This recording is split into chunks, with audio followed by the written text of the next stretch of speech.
সুপ্রিয় বন্ধুরা, আসসালামু আলাইকুম। আশা করি সকলেই ভালো আছেন। আলহামদুলিল্লাহ, আল্লাহ তাআলার রহমতে আমিও ভালো আছি। ইসলামে বিয়েকে ঈমানের দাবি হিসেবে উল্লেখ করেছে। বিয়ের মাধ্যমে জীবনসঙ্গী হিসেবে নারী পুরুষ পরস্পরকে বেছে নেওয়ার অধিকার লাভ করে। ইসলামের দৃষ্টিতে সুস্থ, সবল ও সামর্থ্যবান ব্যক্তির জন্য বিয়ে করা আবশ্যক। যেহেতু বিয়ের মাধ্যমে মানুষ জীবনসঙ্গী নির্বাচন করে, আজকে ভিডিওটির মাধ্যমে আমরা জানব যে 6 প্রকার নারীকে বিয়ে করলে সংসারের মধ্যে শান্তি আসবে না। 1 নম্বরে হলো আন্নানা। আন্নানা হলো সেই নারী যে সবসময় হায় আফসোস করতে থাকে এবং অলস রোগিণীর বান করে বসে থাকে। এমন নারীকে বিয়ে করলে সংসারের মধ্যে বরকত থাকবে না। 2 নম্বরে মান্নানা।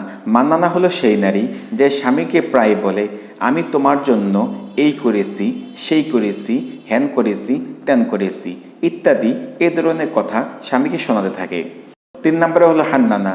হান্নানা হলো সেই নারী যে তার পূর্বের স্বামী বা প্রেমিকের প্রতি সবসময় আসক্ত থাকে। 4 নম্বরে হলো হাদ্দাকা। হাদ্দাকা হলো সেই নারী যে কোনো কিছুর উপর থেকে লোভ সামলাতে পারে না, সবকিছু পেতে চায়।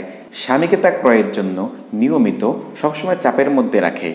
4 নম্বরে হলো বাররাকা। বাররাকা হলো সেই নারী যে সারাক্ষণ কেবল সাজসজ্জা ও প্রসাধনী নিয়ে ব্যস্ত থাকে। বাররাকার অন্য একটি অর্থ হলো যে নারী খেতে বসে রাগ করে সবসময় চলে যায় এবং পরে সে একা একা খেতে পছন্দ করে। 6 নম্বরে হলো সাদ্দাকা। সাদ্দাকা হলো সেই নারী যে কিনা সবসময় বকবক করতে থাকে। সামান্য একটি বিষয় নিয়ে সে সবসময় রেগে থাকে এবং সে এই বিষয় নিয়ে সবসময় বকবক করতে থাকে।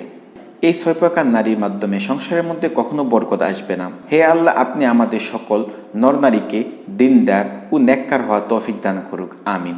ভিডিওটি ভালো লাগলে অবশ্যই লাইক, কমেন্ট এবং শেয়ার করবেন। ধন্যবাদ। আসসালামু আলাইকুম ওয়া রাহমাতুল্লাহি ওয়া বারাকাতুহু।